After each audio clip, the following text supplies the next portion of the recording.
Claire McLean, PT, DPT, NCS, is a board-certified neurologic clinical specialist at Power Parkinson Wellness Recovery in Fountain Valley, California. Claire also started a community wellness program for people with PD called Rogue Physical Therapy and Wellness in Orange County, California. She graduated with a doctorate in physical therapy from the University of Southern California and has specialty training through the USC Rancho Los Amigos Neurologic PT Residency Program. She has research experience working as an intervention therapist on multiple studies investigating the effects of exercise in people with Parkinson's disease. Claire, thank you so much for joining us today. We're so happy you're here. Thank you so much for having me. I'm very excited to be here. And I just wanted to make a small note at the beginning. So yeah, the practice where I work is Rogue Physical Therapy and Wellness in Fountain Valley. I've worked really closely with Parkinson Wellness Recovery or the Power Gym in Tucson for many years. And everything I've learned from them has heavily influenced my practice. So definitely a great resource to know about is Parkinson Wellness Recovery as well. All right, so I will share my screen and we'll get started then. Make it full. All right. Okay. Are we good to get started, Eden? Okay.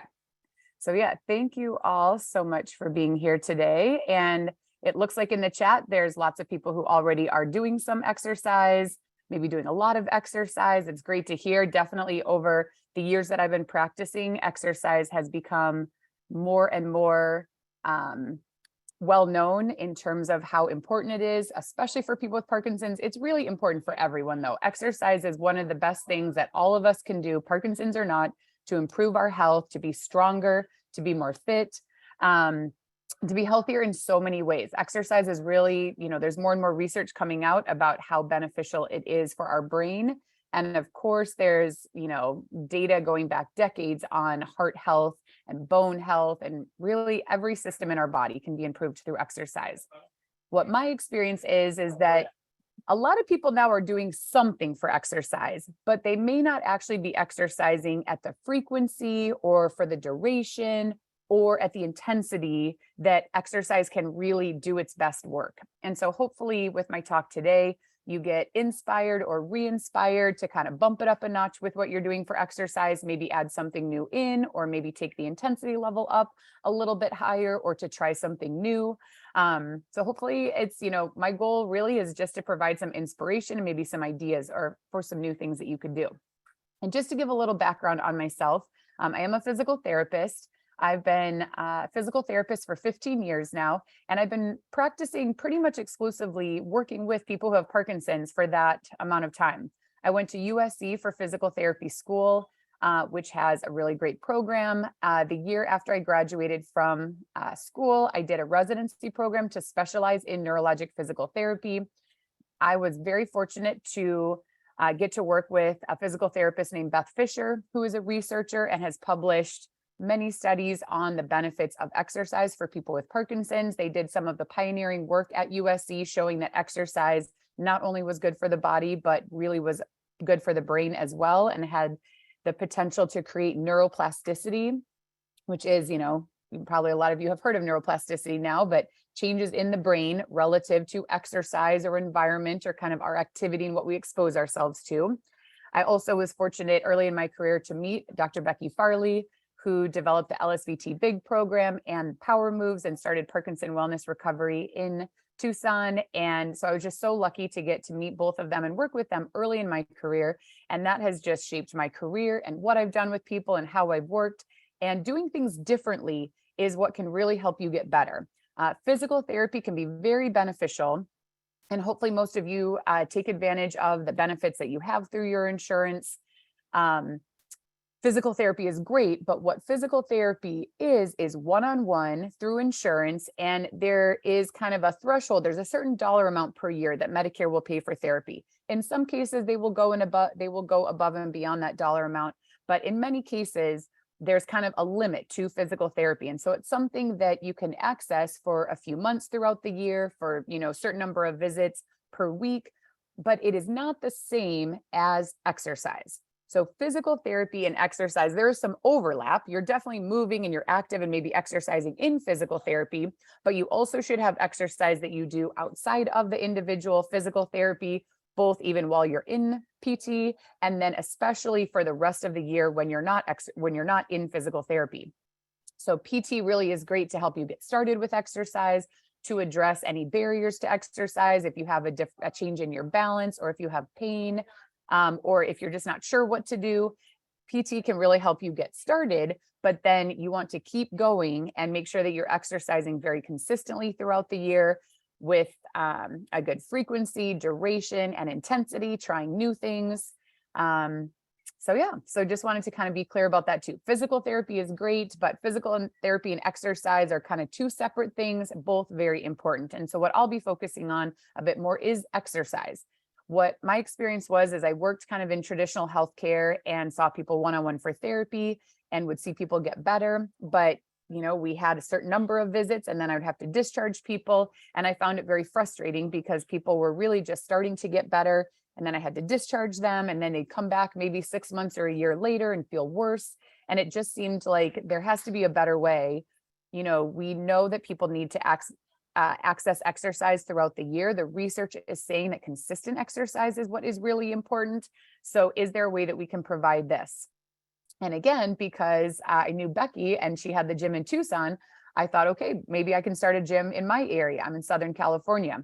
So I left my hospital position to start a wellness program. And I've been doing that for 8 years now and really seeing amazing things happen when people have access to exercise on a regular basis. So I'll show you some examples of what is possible.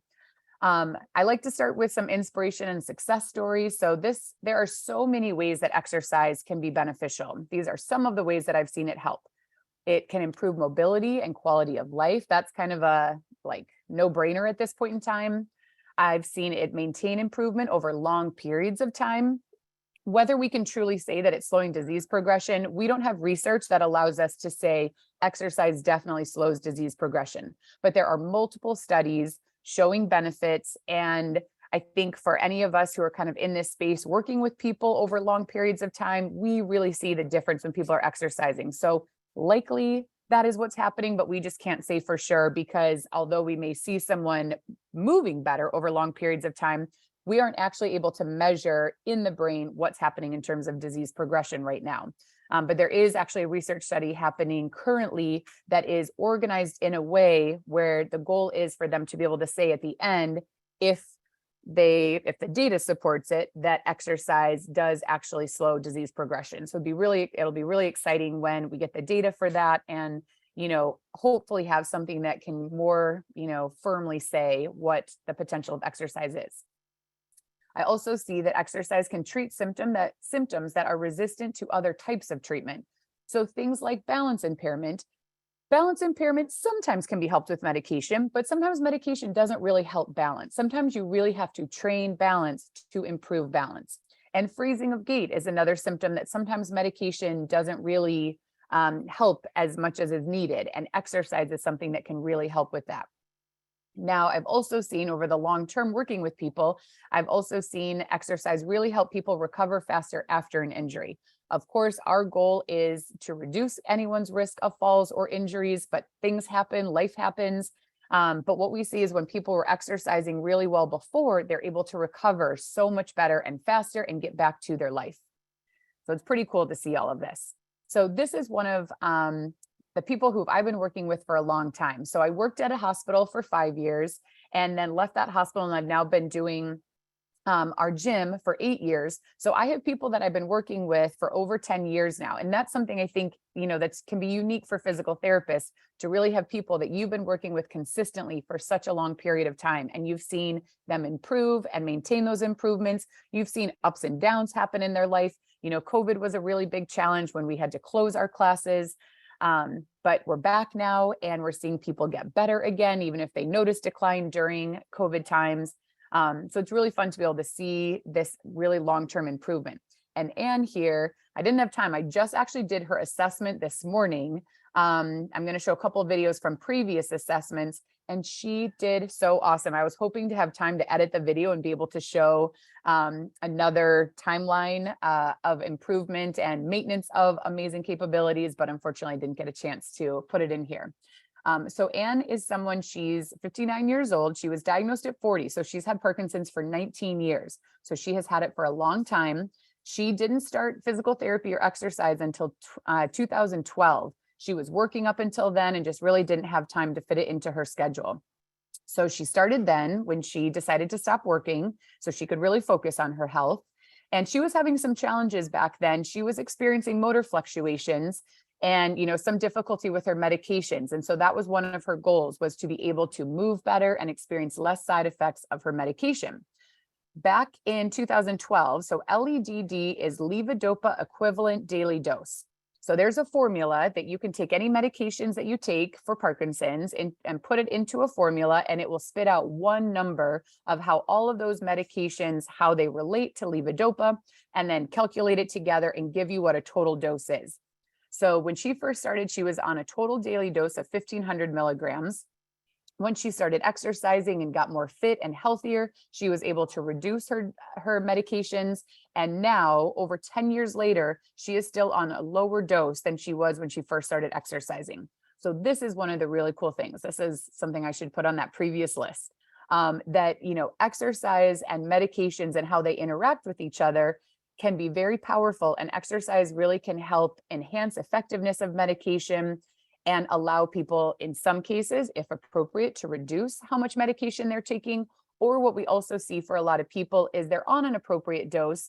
Over the long term, it's great because they are able to stay on that same dose over many years, as opposed to increasing dose, which is what is kind of the traditional trajectory, the most common trajectory, is that people do need more medication over time.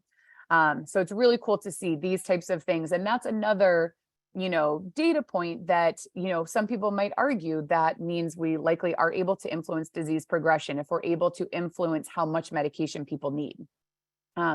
So just to show some examples of her exercising, when we're talking about high intensity, we are talking about high intensity. Not everyone needs to be running on a treadmill. That's not appropriate for everyone, but for people who can, we want to push them at the level that they can handle. So with our cardio classes, you can see up here, we've got heart rate monitors on people. And so we can see what zone they're in. That's really motivating and fun. So that's something, if you're not already tracking the intensity of your exercise, that would be something that you could take from this talk and get started with that. And, thinking, okay, with the exercise I'm doing, am I really pushing myself to the highest level that I am safe to do? Another way to mix it up on a treadmill is to make it more physically and cognitively demanding in a different way. So this is not as aerobically intense, but balance and mobility wise, for her to walk and step in different directions on the treadmill using these lights are called blaze pods. So those blaze pods, when they turn a certain light, that is what's telling her what direction to face and what direction to walk. And then she also has to hit them, and then it changes colors and she turns again. So this is the kind of thing, disclaimer, do not do this on your own at home by yourself. These are the kinds of things you want to do with a physical therapist first, to figure out how you want to set it up to make it, as beneficial for you and to work on the things that are important for you. But just again, to kind of expand your mind in terms of what exercise can look like and how we can work on some of these really high level things. When it comes to strengthening, using equipment is okay if you really love doing that, but we love to do strengthening in a more dynamic way. So here she is working on lifting a weighted ball. That ball weighs 15 pounds, lifting it above her. So she's working on posture as she does that. She's working on function. If she's going to travel and she's got to lift up her suitcase to put it up in the overhead bin, she now has the strength to do that. And then as she bounces it, she is challenging her balance, because depending on where that ball bounces, where is she going to step and is she able to catch it? And that allows us to work on many things all at the same time, as opposed to, just isolate and say, we're just going to work on balance here, or we're just going to work on strengthening. We want to work on multiple things all at once. And a little more fun balance work here. So instead of just walking, on a balance beam, we have numbered dots down on the floor. and she is going in order. So she hit the 1 back there, then the 2, now the 3. Now she has to back up to get to the next number. And so this, instead of me calling out and saying forwards and backwards, she's now, paying attention to her environment. Where is she going? What is she doing? Where does she need to go next? She wasn't supposed to step on 2, but it's not about being perfect. Ooh, a little reach around behind. So that's also something, just thinking about what's your exercise program, and could you spice it up a little bit with some, simple, this is a 2x4, and these are some very simple numbered dots that I got from Amazon. So equipment that you use doesn't have to be fancy, but it can really make exercise more engaging. There's another thing we want to work on when we exercise is cognition. So problem solving, memory, attention. Those are things that can be affected by Parkinson's.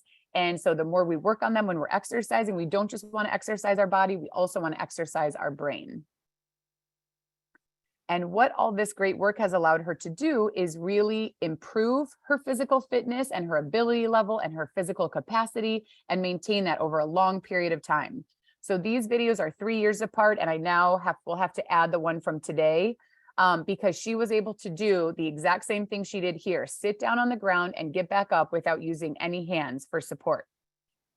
And so here you can see this is 3 years apart. She's 3 years older. She's had Parkinson's 3 more years.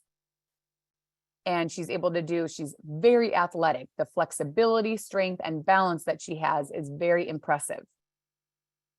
It's also something, it's not really what my talk is on today, but assessments is something else that I think is really important. And maybe sometime I could come back to talk about assessments. For many of you, if you've been to physical therapy, I'd be curious, and if you want to put it in the chat, you can. If you did physical therapy, were you given kind of a report of the evaluation that they did? How did you test? What were your numbers? How did that look relative to age norms or perhaps fall cutoffs? Were you given any of that information? And was there a conversation that was had about what this data is, what it means, and what the physical therapist wants to work on with you to reach your goals?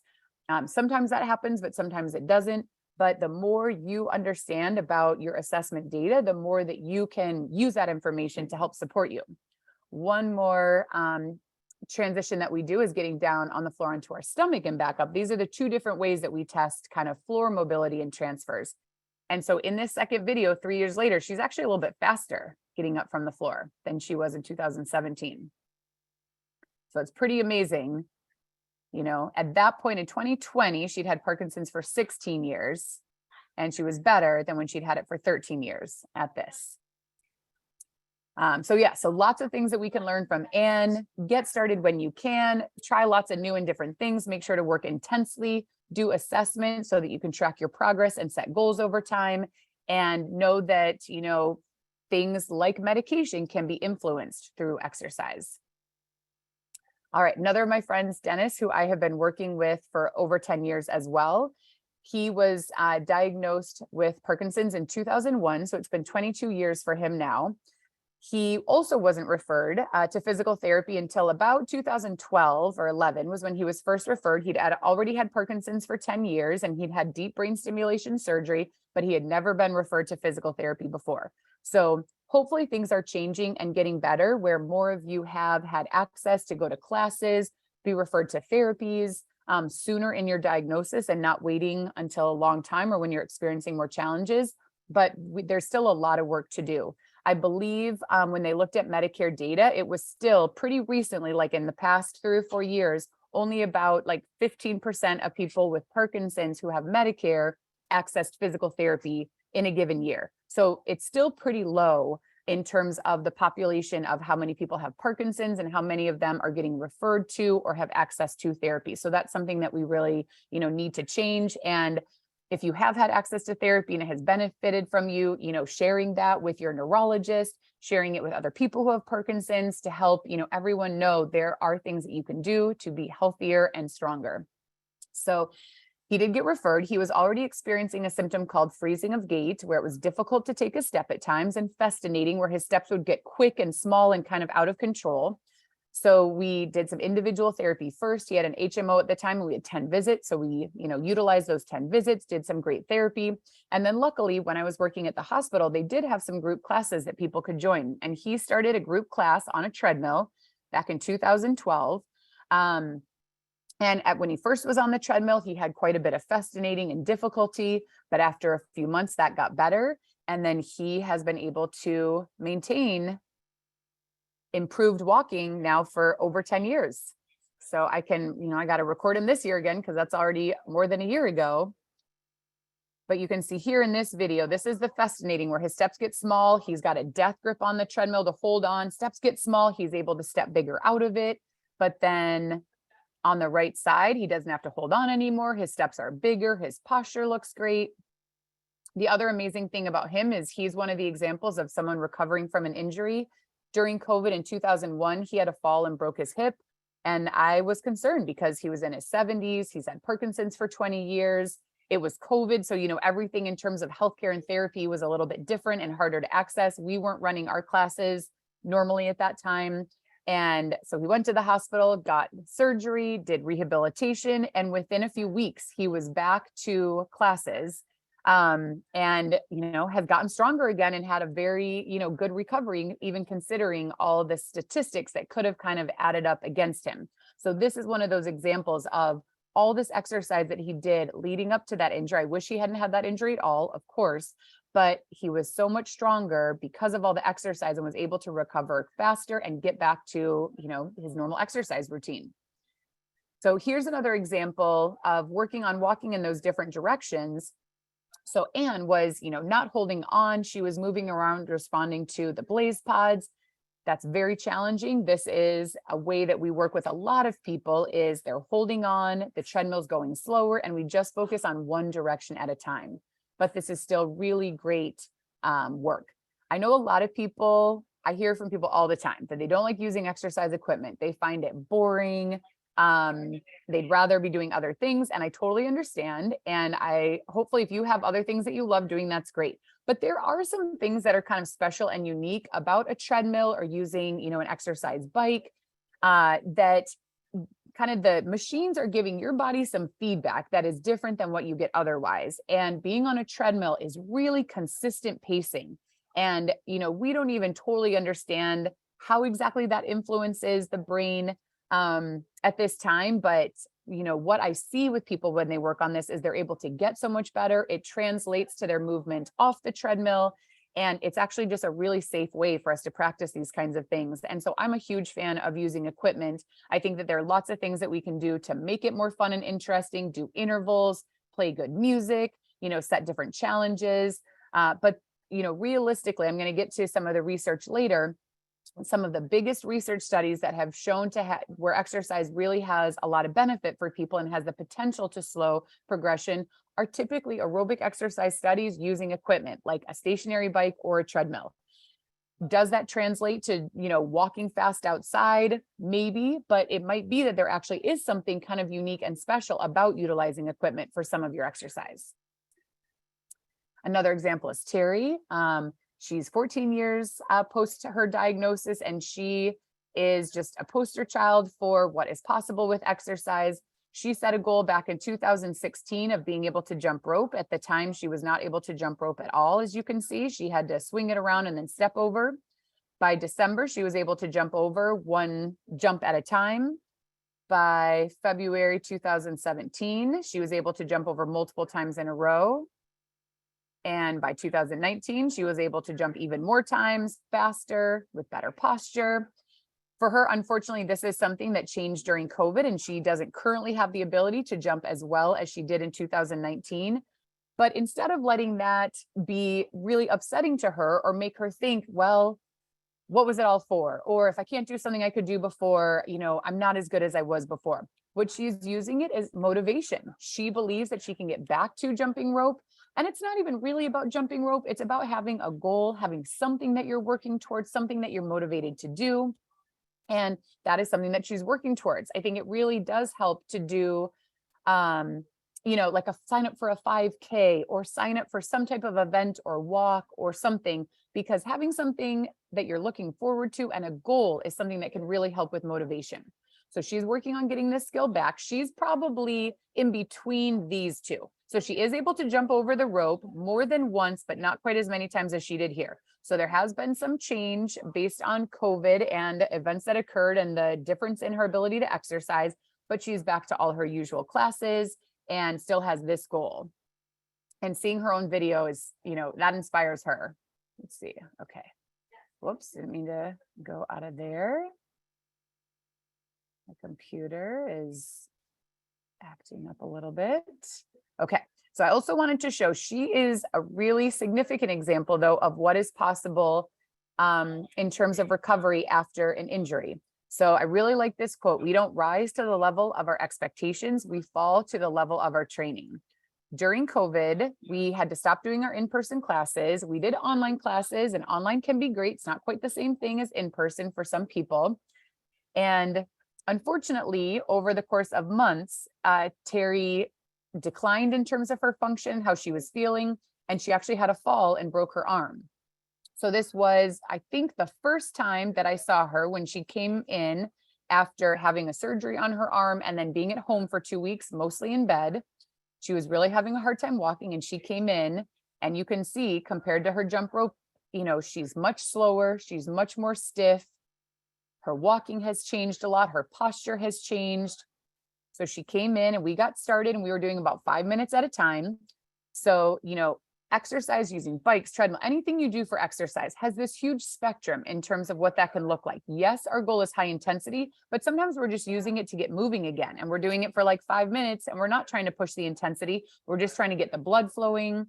And especially when it's exercise that someone has done previously and their body is used to it, your brain remembers and your body remembers, and you start being able to do things. Even this is the difference in her from when she walked in to the end of the session, that she was able to walk so much better. Her arms are relaxed, they're swinging, her posture is taller, she's taking bigger steps. That was just one day. So that's not typical in terms of what we see in terms of change for someone who hasn't been exercising. Exercise that first time is probably going to make them more tired. But once they get in shape, they can, expect to start to have some of this benefit. And then just because that's a little, kind of sad to see her struggling like that, I just wanted to show you a video that's more recent. So she is back to her life. She lives on her own. She's back to coming in for classes. We recorded this in April for World Parkinson Day. There was a challenge of doing sit to stands, and we participated in that challenge. And so instead of just doing a lot of sit to stands in a row in one place, we decided to show how, walking around and doing sit to stands from all different surfaces around our gym was something that she could do. So she's doing a couple reps at each one, from a couch. Sometimes people will say, a lower couch or a softer surface is really difficult to stand up from. So when in therapy or in classes, you want to make sure you're practicing all different ways of standing up. That's my dog Maya down there, who thought Terry was coming over to play and then found out that wasn't what she was coming over for.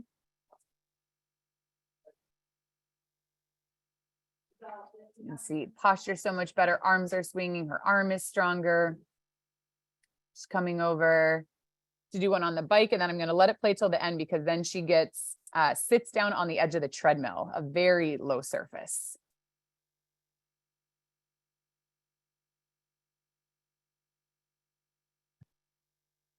So it's just so cool to see what is possible. When Terry was first diagnosed, she was told to expect 3 good years, that she'd have 3 years of being mobile and she should do everything she wanted to do in that time. And then after that, who knows? But, she might need a wheelchair. Something is what she was told. And so luckily she took that as motivation to say, that's not acceptable to me. I'm going to change the outcome of my life. And she has really done so. 14 years in, she's on similar amounts of medication that she was over 10 years ago and is doing an amazing job. Some of the symptoms that can be tricky in terms of medication, posture is one that taking medication doesn't necessarily change your posture, but exercise can. So this is a gentleman who I met back in 2016. He was in his late 70s. He'd had Parkinson's over 20 years. He had had deep brain stimulation surgery as well.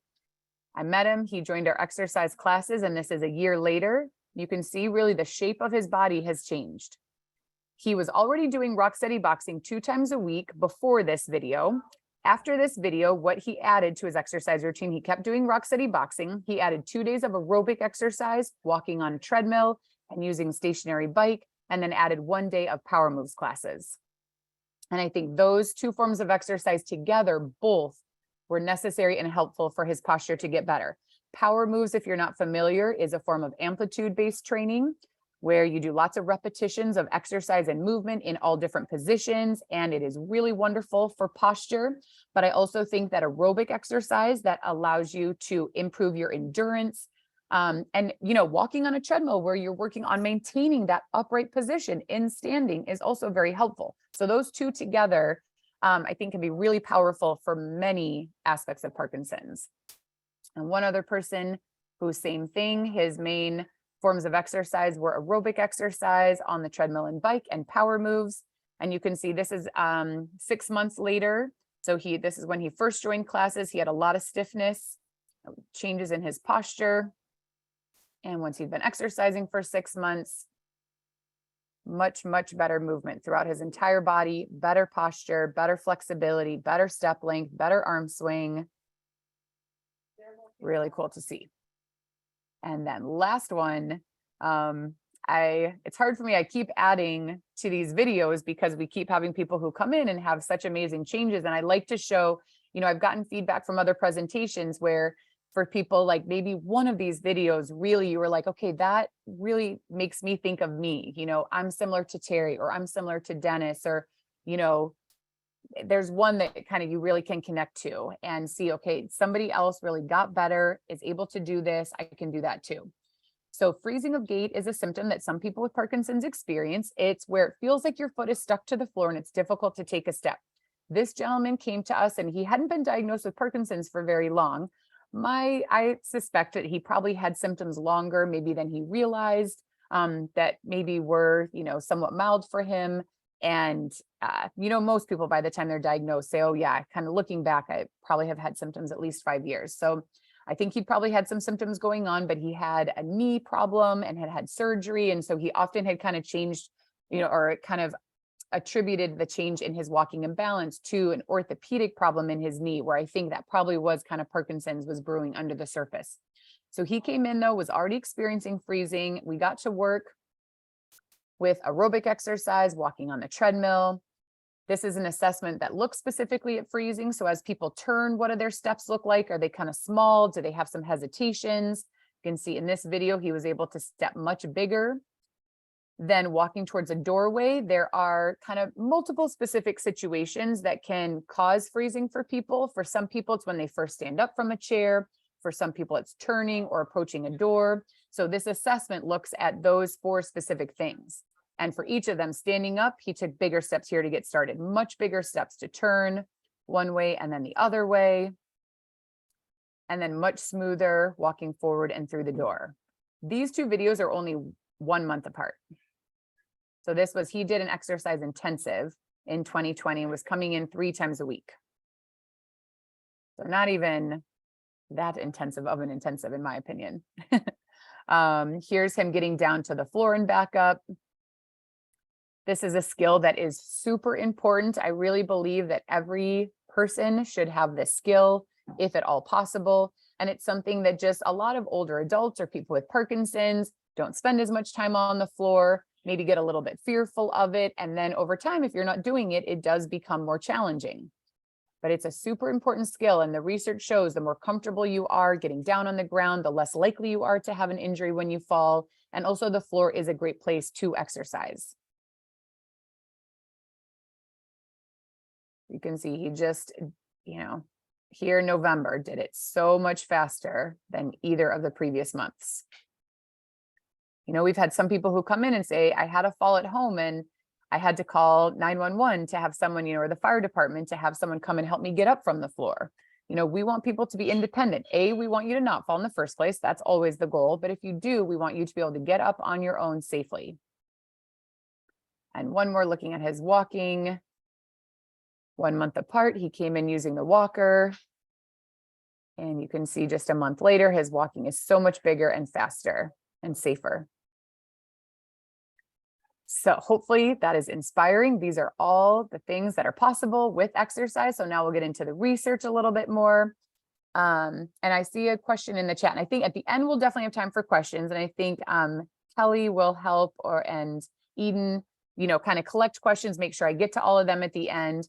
But just because I saw this one here, there's a question: are there special therapists that work with Parkinsonism and serious mobility issues?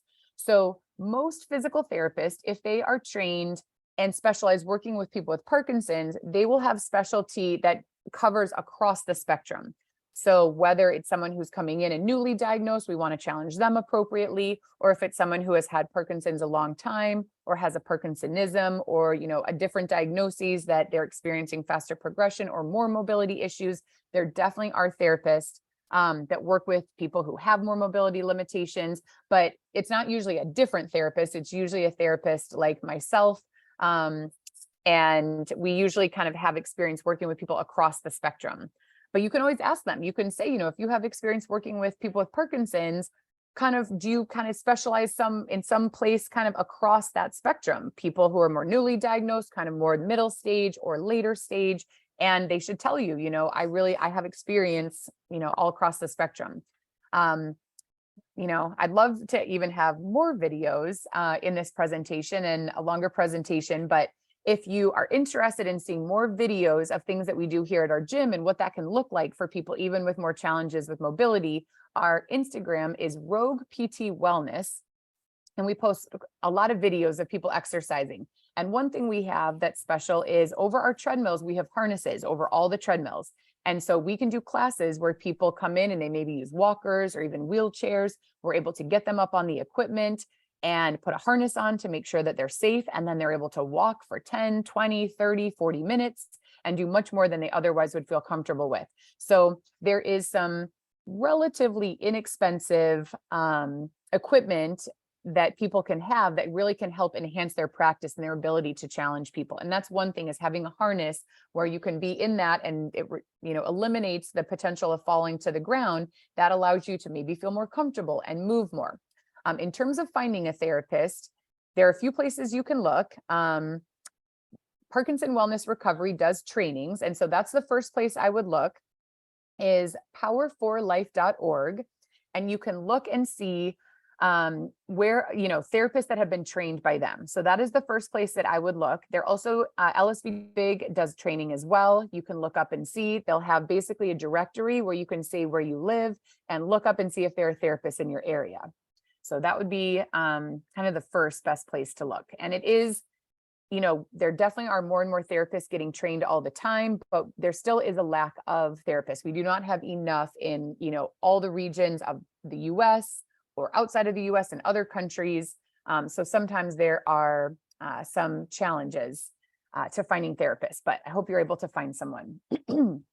So many forms of exercise are shown to improve symptoms, and there are lots of ways to do even aerobic exercise. So aerobic exercise is what we're going to kind of focus on because of its potential to influence symptoms and hopefully be able to slow the progression of Parkinson's based on the research. But aerobic exercise can be done in many different ways. Balance training does tend to be less aerobically demanding. I mean, it depends on how you do your balance training. There are certainly I think of videos that I've seen of people who are like skiers and gymnasts. There is balance training that's at a very high level. But for most people, if you've noticed a change in your balance, the type of training you're doing is much more skilled. It's not as much about kind of the aerobic intensity. So balance training is important. Amplitude training, which I really think of things like the power moves as functional mobility training as well. There's the amplitude component, which is really retraining to work bigger. But because of getting into all the different positions and the types of exercises that are included in the power moves, it really is functional mobility training as well, and really translates to improved movement in your everyday life. Strength training, and like I said, you can do strength training with machines if you really like it, but my preference is to be off machines because I'd rather you be in all different positions, standing, sitting, getting down on the floor, using free weights. It really challenges your balance and posture in a different way than if you're just kind of isolating and using one muscle group, strengthening it on a piece of equipment. So I do prefer kind of more functional strength training. Dancing, some people mentioned that dancing is one of their favorite things to do. Dancing is wonderful. There's so many different types of dance that you can do. It also can kind of be on a spectrum. It might be more skilled and not that aerobically intense, but if you really get moving, it can become more aerobic. Boxing is something that a lot of people know about, especially because of Rocksteady Boxing. They're a great organization that also does trainings. I like boxing. I think that, there's basically nothing really that happens in boxing though that can't happen in other ways. So if you love boxing and have access, that's great. If you're not really that excited about boxing, just know that there are lots of other forms of exercise that you can do that are also really beneficial. Tai Chi has also been shown to be beneficial. That again is a little bit more kind of on the skilled side in terms of the balance work that happens. It doesn't tend to be really aerobically challenging. So you would want to look at this, and this list is not exhaustive. There are many other things. Sports, people have talked about playing tennis and pickleball and ping pong. There are, softball, volleyball. There are so many things that are not necessarily included on this list, and just finding, the things that you really enjoy doing. I don't love it. A lot of times in presentations, they'll say, do what you love. And I agree with that. I would love for you to do things that you love doing. But I also would say, as a physical therapist, you need to do the things that you don't love doing, the things that are the most challenging, because that is really important in you staying functional and mobile over time. So if there's a type of training that you don't really like because it's so difficult, I encourage you to try to find a way to love it. And maybe the way you love it is realizing how important it is and how good it is for you. But that's one thing we see is that people really, that's a natural human tendency, is to want to do the things that we're good at and that we enjoy, and not do the things that are challenging or that are harder for us. And that's really where you're probably actually going to get the most bang for your buck in terms of your time spent exercising, is working on the things that are really hard for you. We'll get into the research a bit, and just, things to think about with your exercise and other treatments that you may do. Are we trying to treat symptoms or slow disease progression, or both? And I'd say, of course, the answer is both. But how exercise makes you feel may be different. There are certain types of exercise that, may really help your posture, help you feel better, help calm your tremor. There may be exercise, like especially higher intensity exercise, sometimes doesn't feel good right while you're doing it, or afterwards. You may even notice an increase in your tremor, but it is the type of exercise that so far is looking, the most promising in terms of being able to slow disease progression. So we want some of both. We want some exercise that really helps you feel good and decreases your symptoms. We also want exercise that has the potential to slow disease progression over time. A really great review article. And in case anyone asks, I am going to make these slides available. I'll make a handout of them, get them to Kelly, and she can send them out to everyone who is registered for this call. So you can go back and look at some of these research studies if you want to. Many of them are available free full text. And actually on our website, I have a link to a page that has some of our favorite research studies. So if you go to roguept.com/cardio, we basically have taken kind of our approach to how we do aerobic exercise with the equipment, what the goals are if you're on a treadmill or on a bike or an elliptical. And then there's a link right up towards the top that says, our favorite research articles. And if you click on that, it has a bunch of the articles that I'm talking about here. And whenever they have the full text of the article that's available for free, I have a link to that. So if you are a research nerd and want to read more and learn more about it, or if you want to print those out and take them to your doctor or share them with anyone, you can share that and help spread the word about how important exercise is. So this is one of my favorite reviews. I hope that they do an update to it sometime soon, because it's kind of old. It's from like 2011. Yeah. So they looked though at the research and all the potential benefits to aerobic exercise and things like prevention of cardiovascular complications. So Parkinson's does affect, it can affect the cardiovascular system. There can be autonomic changes, and that relates to blood pressure regulation, heart rate regulation, but also things like, heart attacks can happen, and it could be totally separate from Parkinson's. But people with Parkinson's do tend to be more sedentary, and that increases your risk of a heart attack. And heart disease is the #1 killer in our country. So we really want to be focusing on our health and what we can do to be heart healthy. And the good news is most of what we can do to be heart healthy is also healthy for our brain. So exercise can prevent cardiovascular complications, arrest of osteoporosis. Same thing, Parkinson's does not cause osteoporosis, but if you are less active, you are more likely to have osteoporosis. If you're less active, you're more likely to have osteoporosis. Exercise has been shown to be able to improve cognitive function. For some people, that may be the biggest motivator to exercise. Prevent depression, that's very significant.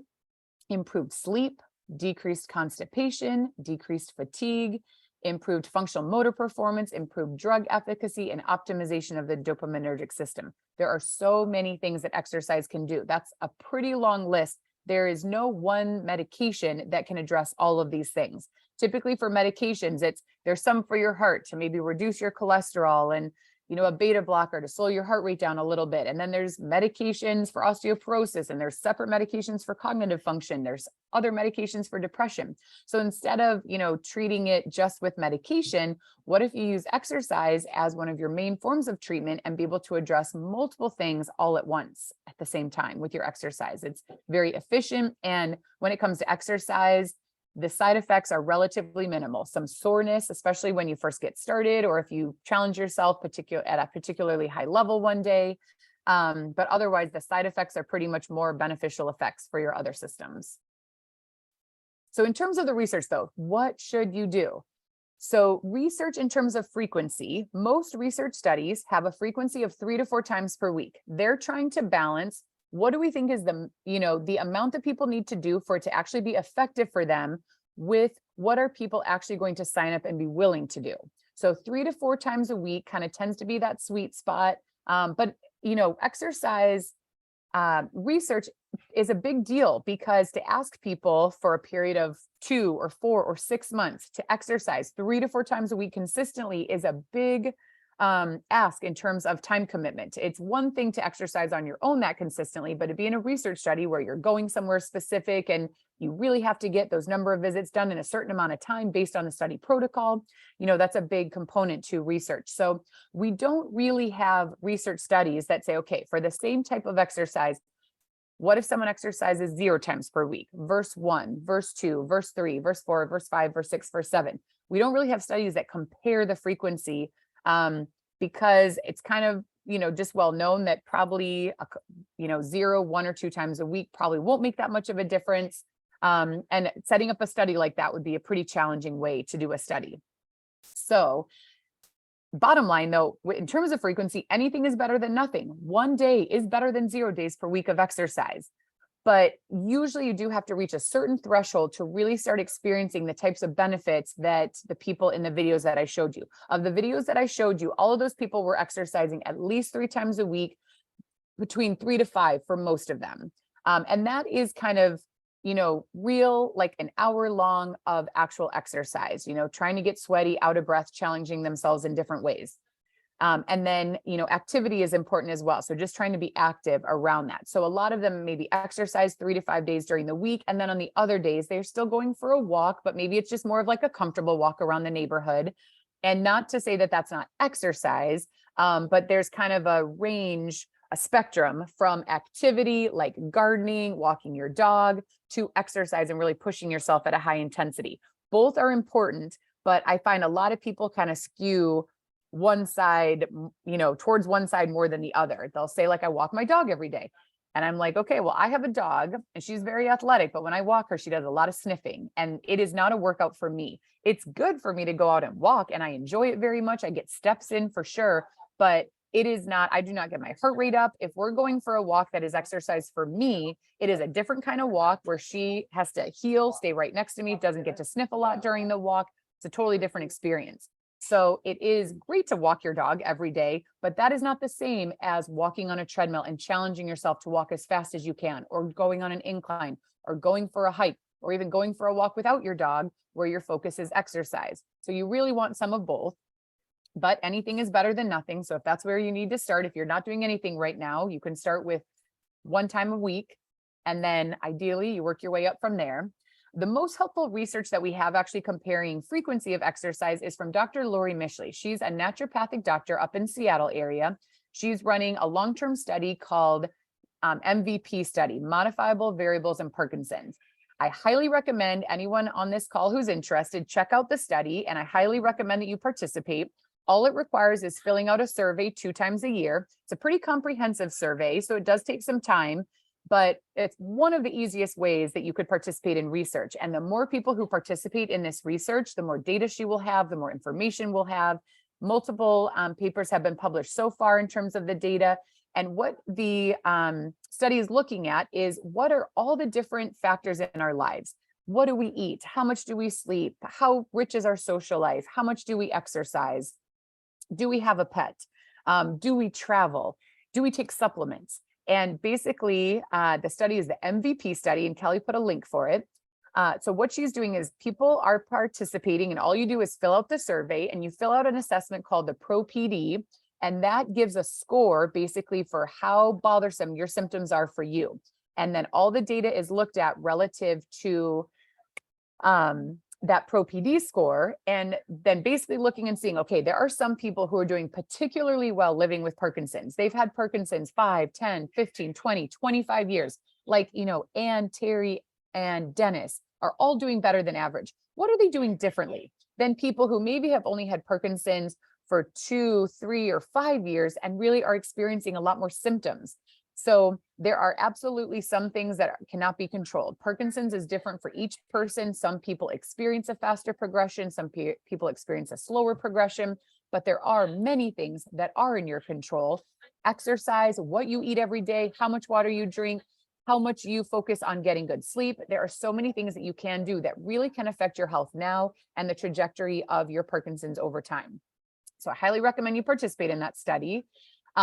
What her data shows in terms of exercise, the question was on how many of the past 7 days did you do at least 30 minutes of exercise? So this isn't tons of exercise. It's not a whole hour. It's not 2 hours, just 30 minutes.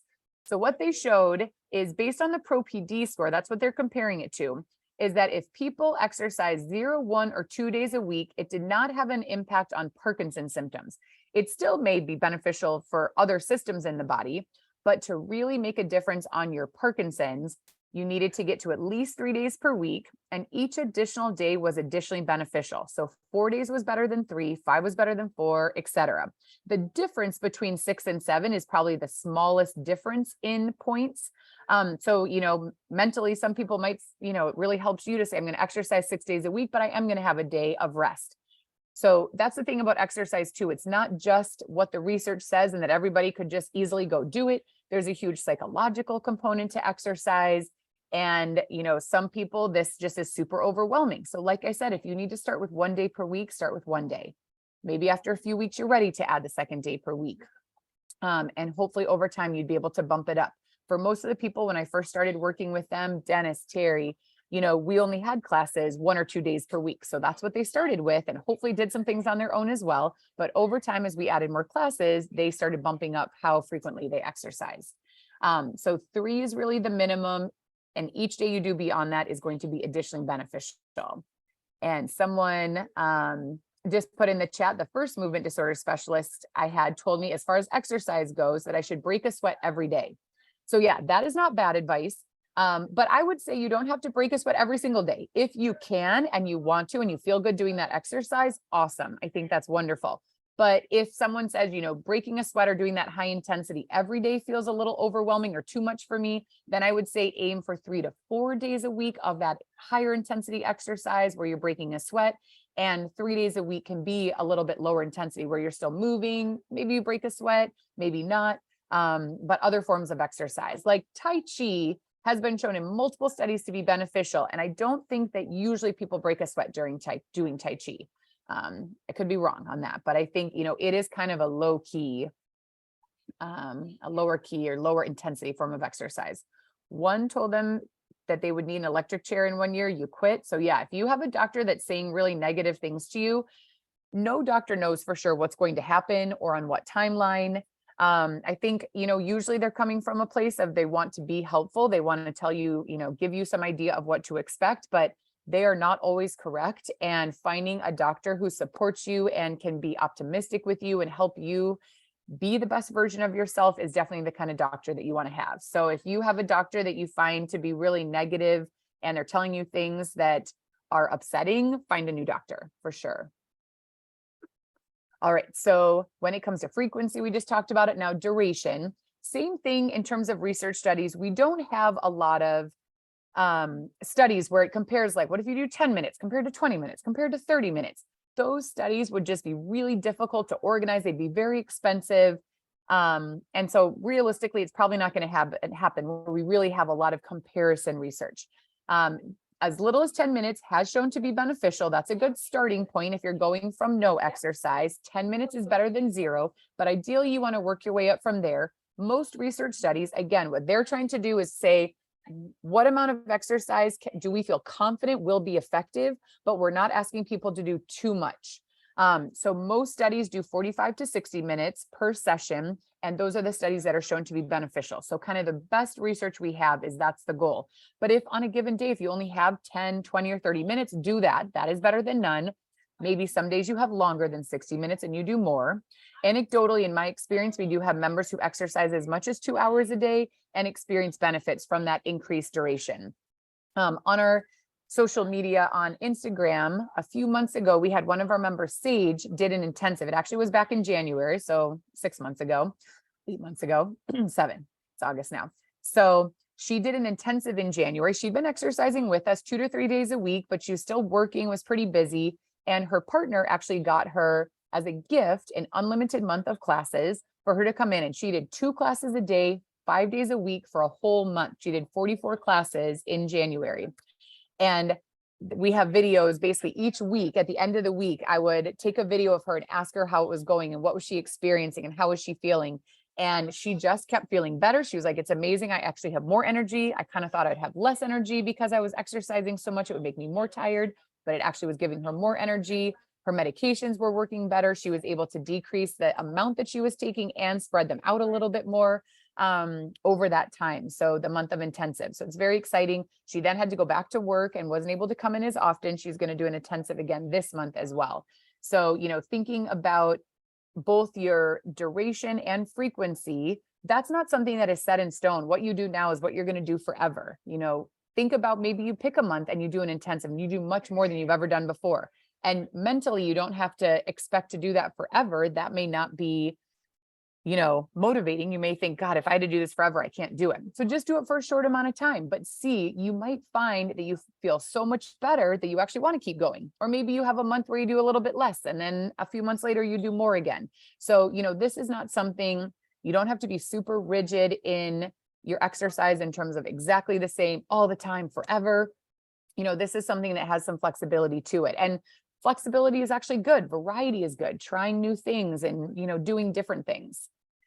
Oh yeah, we'll get to all these questions. There's some great questions coming through, but I'll wait till the end so that I don't not get to my slides because that would be unfortunate. So I'll get through the slides and then we'll go back through and answer more of the questions. There is quite a bit of research kind of all put together, and then there are guidelines that are put out, both the ACSM and also the Parkinson's Foundation brought a group of experts together and put forth kind of a paper saying this is what the recommendations are based on the body of research that we have to date. And 150 minutes a week is really the minimum that they recommend. So that's where kind of your frequency and duration, those are very related to each other. Let's say you only have 3 days a week to exercise. You're still working, and realistically, you're going to exercise Saturday, Sunday, and Wednesdays. That's the day you can maybe get off work a little bit early, or you have time or something. You know, when people are working, it can be harder to fit exercise in, or if you're just really busy, maybe you're retired, but helping out with your grandkids, and that's probably pretty active, but you also want to do the exercise for yourself. So if you only have 3 days a week, you would ideally want to do at least 50 minutes each of those days to get to this minimum. If you're going to exercise 5 days a week, maybe it's 30 minutes each day. So, you know, there's some leeway in kind of ways that you can work, but 150 minutes is the minimum, ideally, certainly more than that if possible. But that's where, again, the psychology of it, sometimes people see a number like that, they think it's too much, they don't do anything.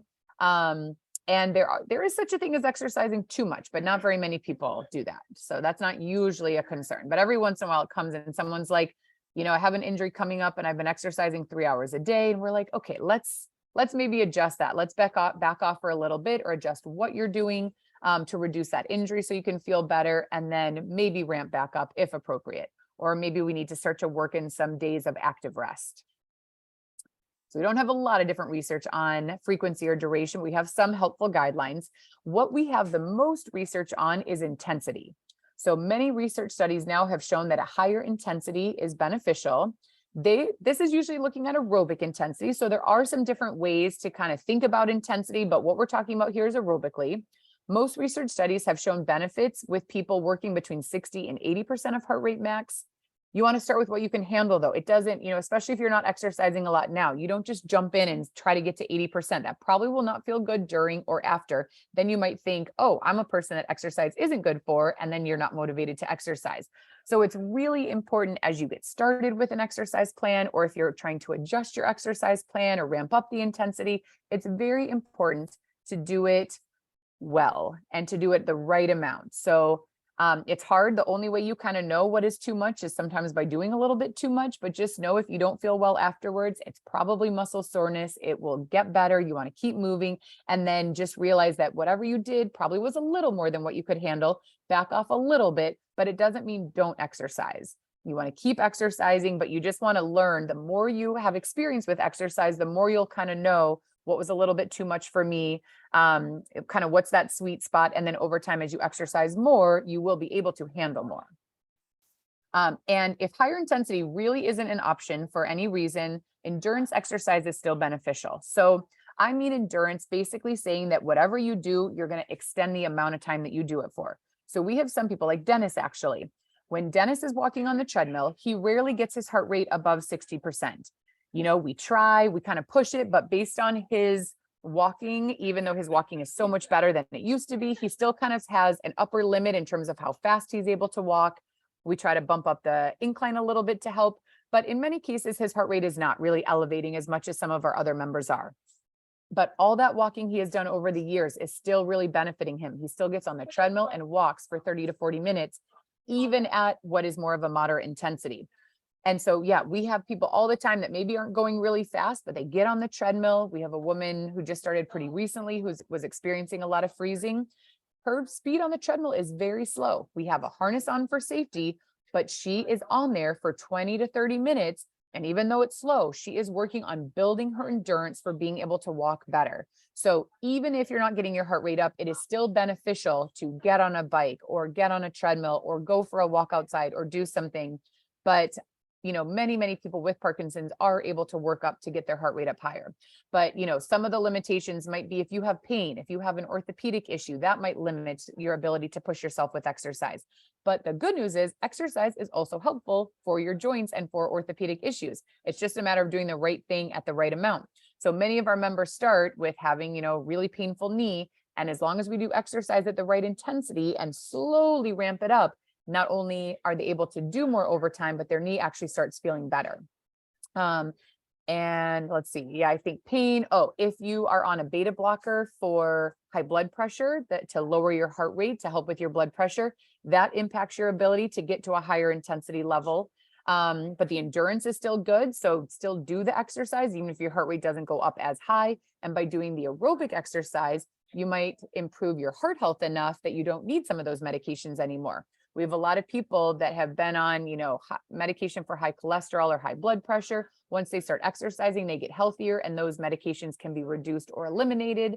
And then they can get their heart rate up because they're not on a beta blocker anymore. So it's pretty cool what exercise can do. There are just so many things.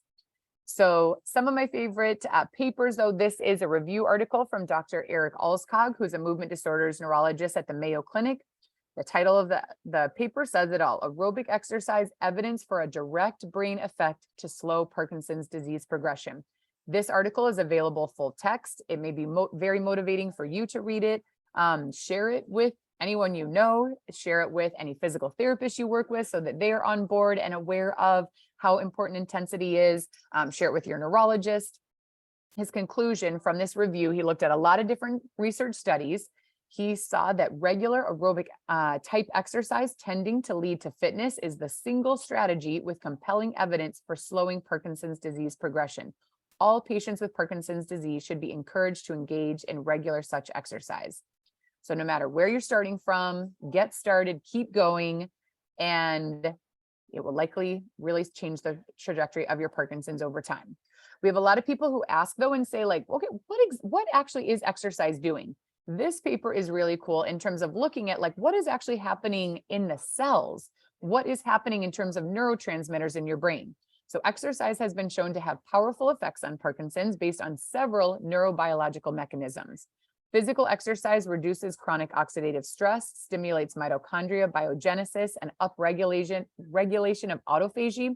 So you may have heard autophagy, phagy, not sure about the pronunciation. So that is basically the garbage disposal kind of machinery in our cells. We all have waste products that build up and our cells get those waste products out. We excrete them out of our body. That is one of the problems with Parkinson's, is that garbage disposal isn't working as well. And so misfolded proteins and waste products build up in cells, and that can contribute to cell death.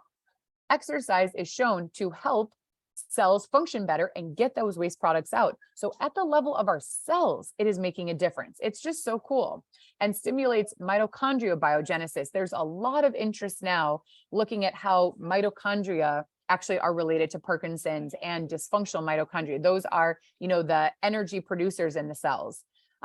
So if we can get them working better, that is going to help us function better in all the ways as well.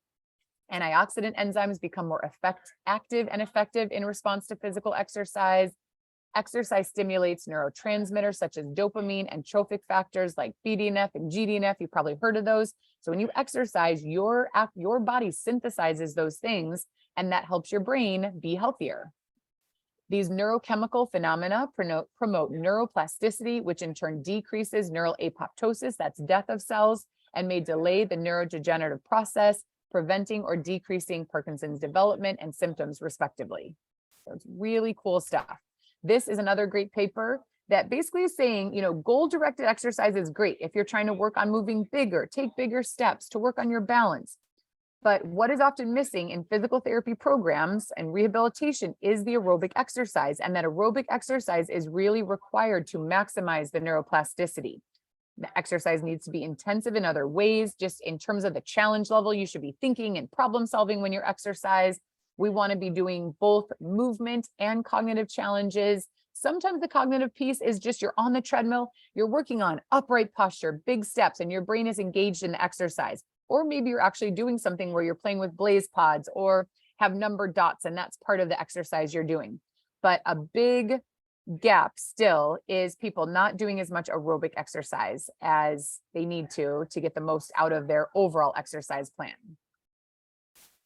This was a study way back, but again, we have to kind of keep talking about some of these studies. Unfortunately, the truth with research is that it takes an average of 17 years from when research is published for it to become common clinical practice. So even though some of these studies came out a while ago, as I meet people with Parkinson's, most people are still not doing as much exercise as the research really says they should be doing. And so we want to make sure people understand, what the research really says, what you should be doing. So when it comes to riding on stationary bikes, so this exercise, forced not voluntary exercise, improves motor function in Parkinson's disease patients. This was a cycling study out of Cleveland Clinic. And they had one group of people on recumbent bikes on their own pedaling. And they did have a coach there that kind of encouraged them. They used resistance. They got their heart rates up. The other group of people were on a tandem stationary bike with a trainer in the front, person with Parkinson's in the back. The person in front, the trainer, was setting the pace, and they were setting the pace of pedaling faster than what the person with Parkinson's in the back was comfortable with. The average of people who were self-selecting their speed was 60 RPMs in the 60s. The people who were on the tandem bike behind the trainer, their average was more in the 80s.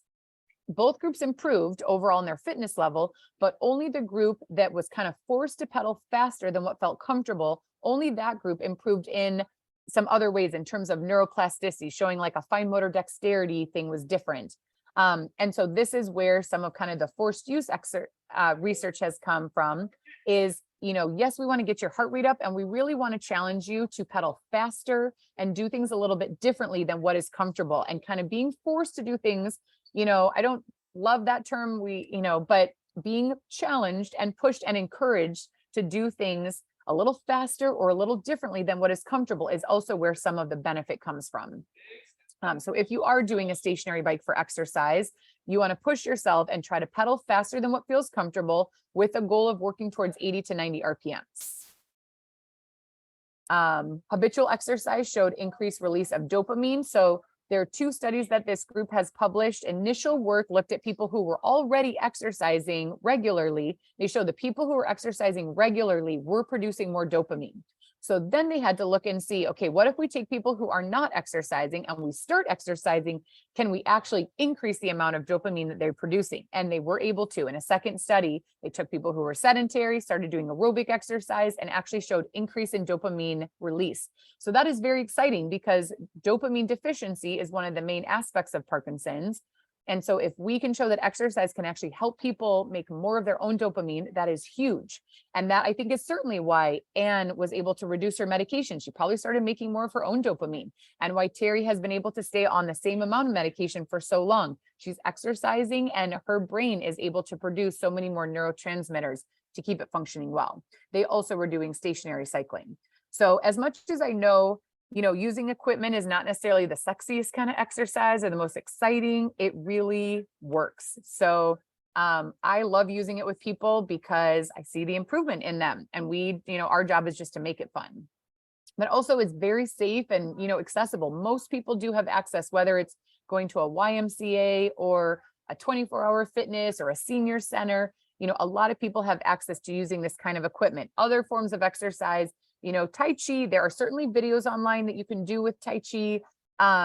But, some forms of exercise are actually a little harder to access, but, using pieces of equipment like this is something that's relatively accessible, actually. So what is the research that there is a potential to slow Parkinson's progression over time?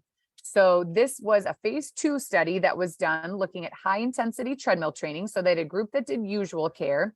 Then they had 2 groups that did treadmill training. One was trained to work at 60 to 65% of their max heart rate. One was trained to work at 80 to 85% of their max heart rate. And what they showed is the people who trained at the higher intensity had less progression of symptoms over a 6-month period of time compared to the group at 60 to 65.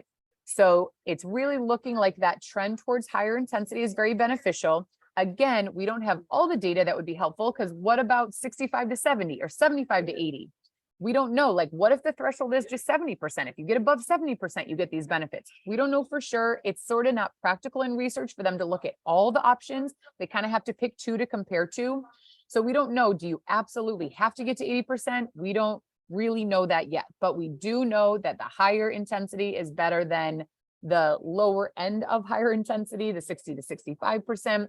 So you want to do what you can, and you want to try to push. They're now doing a phase 3 study that, if you're interested in participating in research, it's called the SPARKS study. Oh, I think I might even have put in a slide.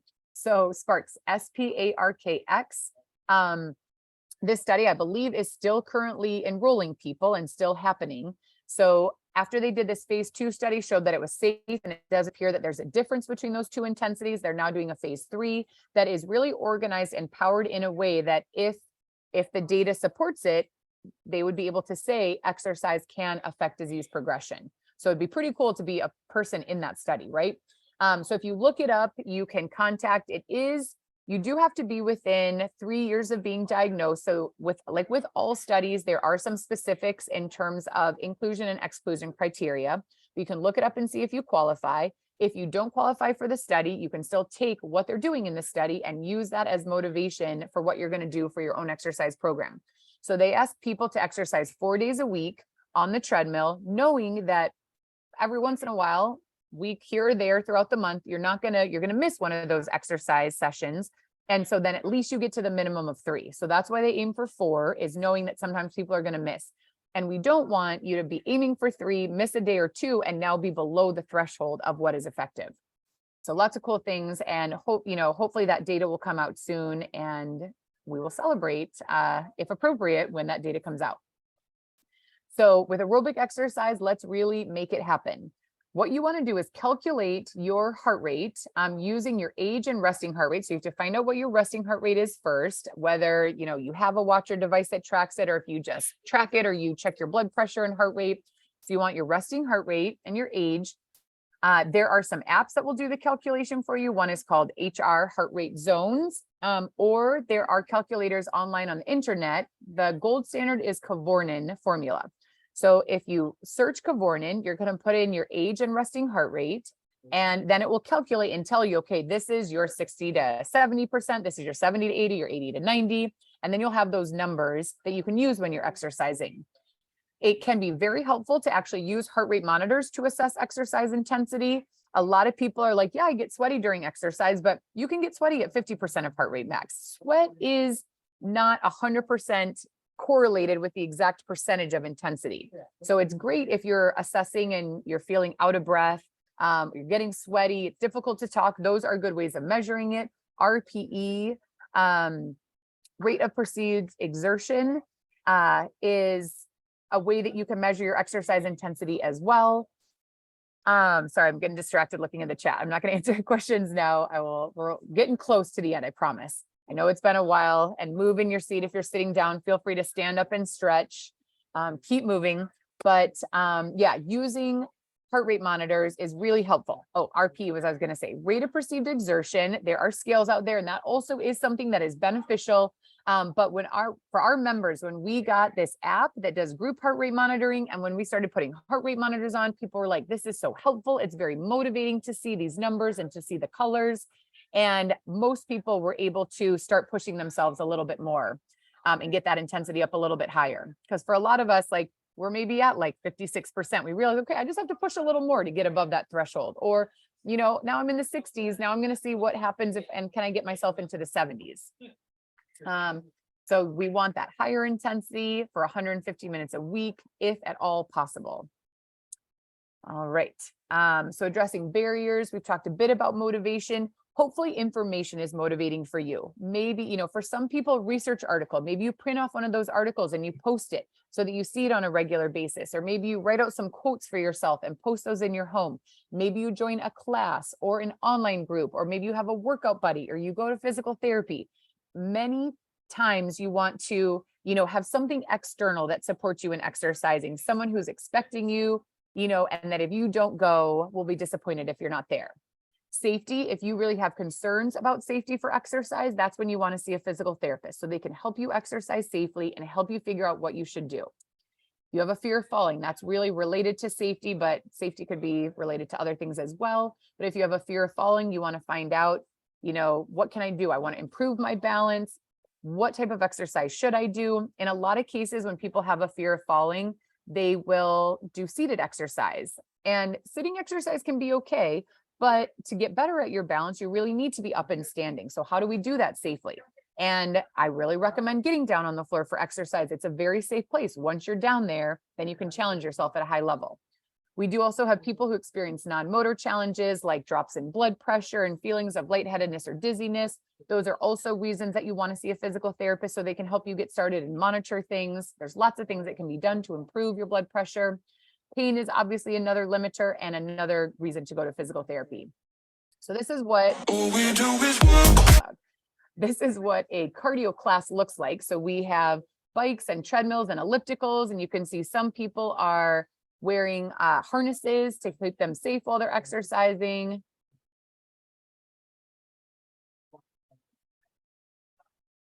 Terry's here in the morning early before other classes, and she is going for it and getting her heart rate up into the orange zone, above 80% heart rate max. Keeping things motivating. We're sometimes singing along with music. We're cheering each other on, congratulating people who are getting started, excited to see our heart rates get in the zone, use harnesses for safety so people can really challenge themselves. There are lots of good ways that we can problem solve these barriers. And here's Ann and Fred. They've been exercising together over 10 years now. And having, those people that you bond with and you're inspired by them and they're inspired by you, it's very, very powerful. This gentleman just recently, oh my gosh. Okay, I gotta mute that. Sorry about that. He was exercising to classical music. That's what motivates him. He got into the orange zone. He's not there. It was brief. I didn't capture it on video, but he did get into orange zone very briefly for the first time. He's 85 or 86. Has had Parkinson's, I believe, about 6 years. And when the first time I met him, when he came in, we were standing up talking and he needed to sit down. He was like, I can't stand more than a minute or two at a time. So he needed to sit down for us to talk. And now he is kicking butt with his exercise. It's so cool to see. Let me make sure that one's muted just in case. And here's that woman who just started recently who experiences freezing. What we figured out on the treadmill for her, and anyone else who has freezing may have noticed that visual cues can be really helpful.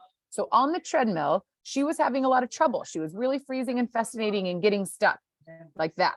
How that was happening. But it would get so significant that she would have to stop walking. We'd have to stop the treadmill and restart it.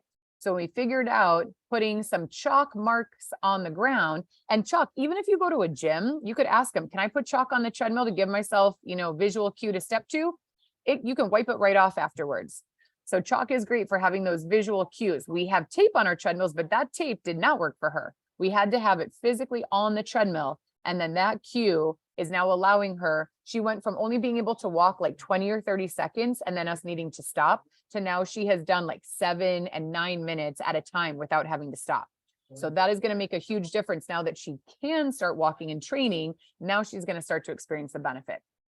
So lots of ways to address the barriers. So remember, you're going to pick types of exercise that you're going to do. You want to have something that's high intensity, something that's more low to moderate intensity. I really think mixing it up is important, both for staying motivated and keeping things interesting, and also realistically for our body.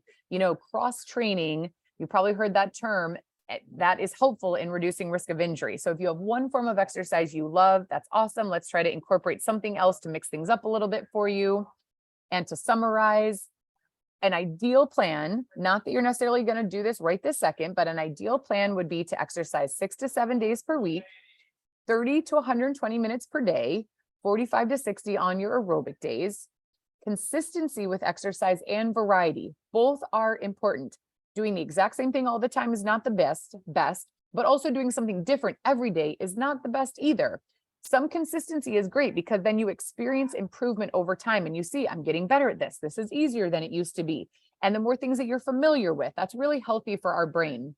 Like for Terry to come back from her injury, if she hadn't exercised before, we couldn't have just gotten on the bike and gotten on the treadmill and worked through it. But because it was something that she was familiar with and had a lot of experience, we were able to do it, even though she was, really kind of freaked out and really had a huge decline in her mobility. There were things that her body and her brain were familiar with. And so that consistency of exercise really supports you in many different ways. So in the types of exercise you do, we also want consistency and variety in the intensity. So I do think it's totally possible to get sweaty every day, but I don't think that it usually works to do your max intensity every single day. I think that there should be some variety in that intensity. I think that higher intensity should happen at least 3 times a week. 3 to 4 times a week is kind of the sweet spot. In my experience working with people, if pain, balance, or other things limit exercise, make sure to see a physical therapist. And you do kind of, in general, have to work a little bit harder than what feels comfortable. So if you're really comfortable with what your exercise program is now, it's time to add something in or bump it up a level. So now we can go through. I'm happy to answer any questions that anyone has. And my contact information is here if you have questions afterwards that you think of. My email is claire@roguept.com. Our phone number here is 714-276-3992. And our website is roguept.com. So feel free to check things out there. And you'll have access to the slides afterwards and watching this video again if you want to. And now we can go through and some questions though. Yeah. One was, somebody asked, how long does the heart rate have to be up? 60 to 70%. How long does it have to stay up? It's a great question. We don't really have research that tells us exactly. Again, if you're just starting out, getting your heart rate above for 5 minutes, is going to do something. The research, like the SPARK study that is looking at can exercise slow the progression of Parkinson's, I believe that they are in those intensity levels for 30 minutes of exercise. So they have a warm up and cool down of 5 to 10 minutes on either side. but then the goal is for 30 minutes to try to keep your heart rate between 60 and 65% for that intensity level, or the 80 to 85%. But that's not something that, like, even in that study, they don't just join the study and start doing that immediately. They had 2 months that they got started walking on the treadmill, just get comfortable on the treadmill. Okay, now let's start going faster. Let's see, what does it take to get your heart rate up? And now we're going to try to work at that higher heart rate for longer periods of time. So they take 2 months basically to get into shape to then participate in that study. So you always, especially starting something new, you're always going to have to start kind of low and work your way up to a longer duration of those higher intensity levels. But we don't know for sure. I mean, it could be that 20%, 20 minutes would do it. We'll probably never really have all the research to answer all the questions that we have. So do what you can, and then try to keep doing a little bit more and see if it works. If you're not experiencing benefits, see if you can handle a little bit more. If you're doing only 20 minutes, but you're like, wow, I feel so much better. My symptoms are better. I'm assessing and I'm improving, then you can do that. We do, with our program, we do assessments every 6 months. And, we have some members who do only come in 1 time per week, and I would like them to exercise more, but on their assessment, they're testing the same each time, over years. And so it's basically like some people kind of can get away with less, some people kind of need more, some people probably don't need quite as much. But one way to know if you're doing enough would be to assess, do a baseline assessment, check back in on your, you probably will want to work with a physical therapist to do that assessment or a physical therapy evaluation, but you can get some very specific objective information. What is your endurance on a 6-minute walk test? What is your balance? What's your functional mobility? And then, exercise and retest that in a while. And if you're seeing improvement, then you can keep doing that amount.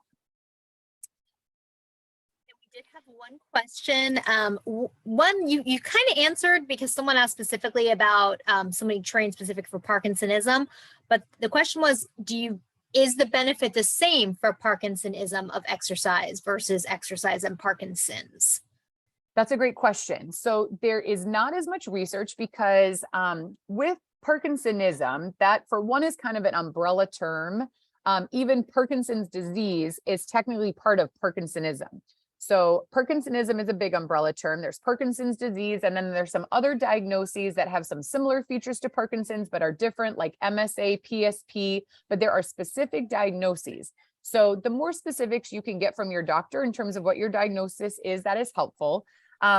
Typically, the response to exercise is not as robust for people with the atypical forms of Parkinsonism, like MSA or PSP. It still is beneficial, but usually the effect is not quite as robust. So we do have members who have other related diagnoses like MSA and PSP, and they still benefit from exercise, certainly. But typically we don't see the same kind of amount of improvement. We really see more that we're able to maintain levels of mobility.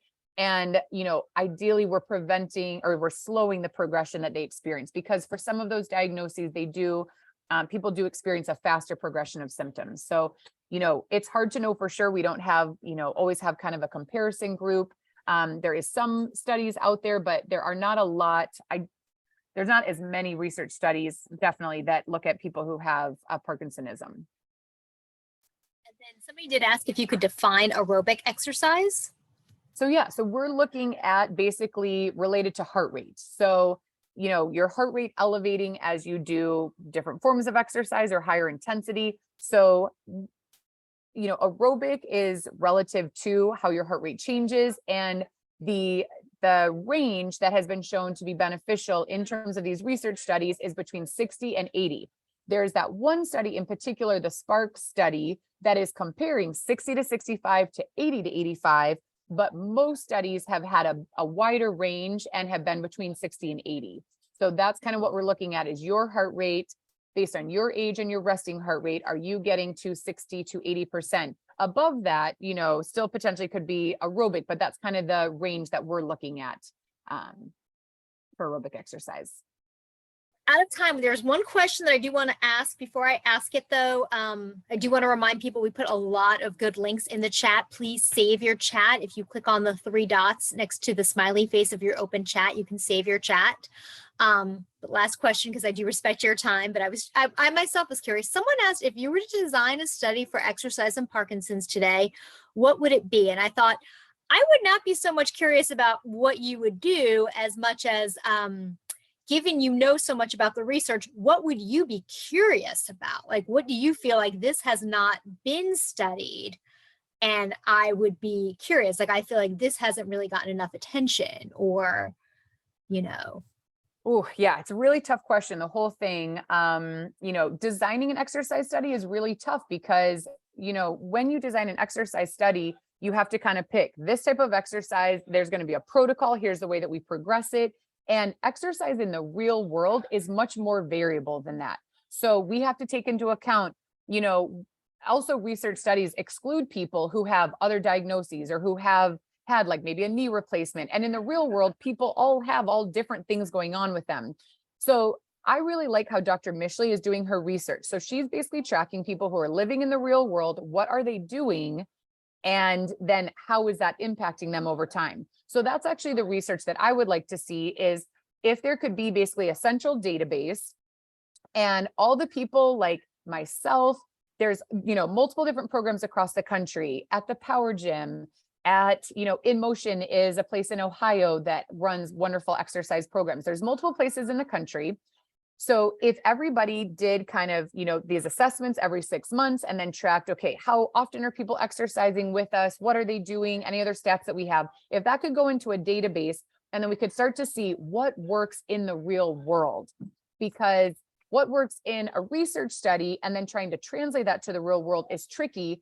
And research studies just inherently have so many limitations that we can't look at certain things. Like, to do a research study with the power moves is challenging because we modify and adjust those exercises to be right for each person that we work with. We're not applying just the same cookie cutter approach. Like, cookie cutter is not really what works for people in the real world. People are coming with different goals and different frequencies of exercise. And, so saying, okay, we're going to do this one thing and apply it to everyone is not realistic, and we don't get the best information. So I think more of, gathering data on what's happening in the real world and seeing what's working and then continuing to tweak from that. And that would really be exciting information to have. And I want there to be more research with amplitude training.